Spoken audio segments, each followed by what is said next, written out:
Hi friends, welcome to LDK. So இந்த வீடியோவில் நம்ம என்ன பார்க்க போகிறோம் அப்படின்னா, யூனிட் 7 இருக்கக்கூடியதை ஒன்றாக பார்த்துட்ருக்கோம். ஸோ அதில் இன்றைக்கி நம்ம பார்க்கக்கூடிய டாபிக் ஏலாதி. ஓகேங்களா?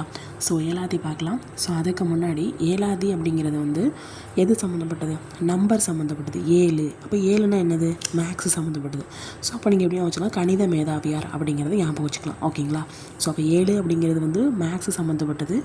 மேக்ஸ் அப்படின்னா கணிதம். ஸோ கணித மேதாவியார் அப்படிங்கிறத ஞாபகம் வச்சுக்கோங்க. ஓகேங்களா? ஸோ இதில் அந்தளவுக்கு டீட்டெயில்ஸ் அப்படிங்கிறது எதுவும் கிடையாது, கம்மியாக தான் இருக்குது. ஓகேங்களா? ஸோ பாடல்கள் பார்த்துடலாம். வணங்கி வழியொழுகி மாண்டார் சொல் கொண்டு நுணங்கி நூல் நோக்கி நுழையா இறங்கி பால் நோக்கி வாழ்வான் பழியில்லா மன்னனாய் நூல் நோக்கி வாழ்வான் நுனித்து அப்படின்னு கொடுத்துருக்காங்க. ஃபஸ்ட்டு வணங்கி அப்படின்னா என்னென்னா பணிந்து அப்படின்னு அர்த்தம். வழி ஒழுகி அப்படின்னா நல் வழியில். ஓகேங்களா? மாண்டார் அப்படின்னா மாண்புடைய சான்றோர். ஓகேங்களா?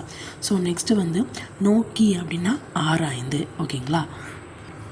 ஸோ பழியில்லா மன்னனாய் அப்படின்னா ஈறுகட்ட எதிர்மறை பெயரச்சம். ஓகேங்களா? நூல் நோக்கி அப்படிங்கிறது இரண்டாம் வேற்றுமை தொகை அப்படின்னு சொல்கிறாங்க. ஸோ ஃபஸ்ட் இதோடைய மீனிங் என்னதுன்னு பார்த்துடலாம். அதாவது நாம் நம்ம வணங்கி, அதாவது பணிந்து நல்வழியில் நடந்து மாண்புடைய சான்றோர்கள் இருப்பாங்களே, அவங்க சொல்கிறத கேட்டு அதை ஆராய்ந்து நம்ம அவங்க வழியில் நம்ம போனோம் அப்படின்னா நம்ம எப்படி இருக்கலாம்? அந்த மன்னன் இருக்கார்ல, இப்போ இந்த வழிகள்லாம் ஃபாலோ பண்ணிவிட்டு ஒரு மன்னன் வந்தான் அப்படின்னா, அதுவும் பழியில்லா மன்னனாக வந்தான் அப்படின்னா அவனை நூல்கள் தோறும் மதித்து போற்றுவாங்க அப்படின்னு சொல்கிறாங்க. ஓகேங்களா? எல்லாருடைய நூல்களையும் அவருடைய இது இருக்கும். ஒரு பேர் பெற்ற ஏதாவது ஒரு அரசர் இருக்கிறாரு அப்படின்னா, அவர் நல்ல அரசராக இருந்திருக்கிறாரு அப்படின்னா அவரை பற்றி இப்போ வரைக்கும் நம்ம படிக்கிற மாதிரி இருக்கும். இப்போ ராஜேந்திர சோழன், ராஜராஜ சோழன் இது மாதிரிலாம் படிக்கிறோன்னா, ஸோ அந்த மாதிரி சொல்கிறாங்க. ஓகேங்களா? ஓகே, இது 59வது பாடலாக கொடுக்கப்பட்டிருக்குது. ஓகேங்களா? ஸோ அப்போ 7 நாளும் வணங்கணும், நுணங்கணும், அதுக்கப்புறம் பால் நோக்கி நூல் நோக்கி, பால் குடிக்கணும், நூல் படிக்கணும் அப்படிங்கிறத ஞாபகம் வச்சுக்கோங்க. 7 நாளும் வணங்கணும், நுணங்கணும், பால் குடிக்கணும், நூல் படிக்கணும் அப்படிங்கிறத ஞாபகம் வச்சுக்கோங்க. ஓகேங்களா?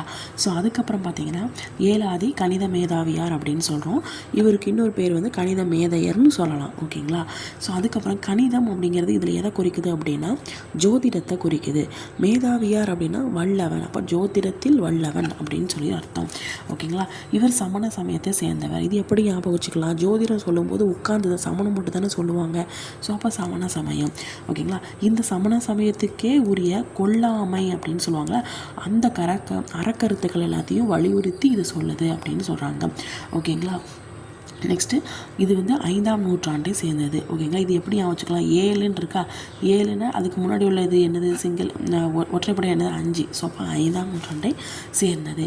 திணைமாலை 150 எழுதுனதும் ஏலாதியை எழுதுனது ரெண்டுமே உங்களுக்கு கணித மேதாவியார் அப்படின்னு சொல்கிறாங்க. நெக்ஸ்ட்டு சிறப்பு பாயிரம் தற்சிறப்பு பாயிரம் என்ன சொல்லுன்னா 81 வெண்பாக்களை கொண்டது. இப்போ 7ன்னா 7 எப்படி வரும்? 8ஐயும் 1ஐயும் கழிச்சோம் அப்படின்னா 7 வருமா? அப்போ 81 வெண்பா, 81 வெண்பா அப்படிங்கிறத ஞாபகம் வச்சுக்கோங்க. ஸோ 4 அடிகள் கண்டிப்பாக இருக்கும். ஸோ ஏலாதியில் எத்தனை கருத்துக்கள் இருக்கும்னா 6 கருத்துக்கள். சிறுபஞ்ச மூலத்தில் 5, திரிகடுக்கத்தில் 3. ஸோ அந்த மாதிரி. ஓகேங்களா? ஸோ ஏலாதியில் 7 இல்லை 6 கருத்துக்கள் இருக்குது. ஓகேங்களா? இது தமிழருக்கு ஒரு அருமருந்தாக இருக்குது அப்படின்னு சொல்கிறாங்க.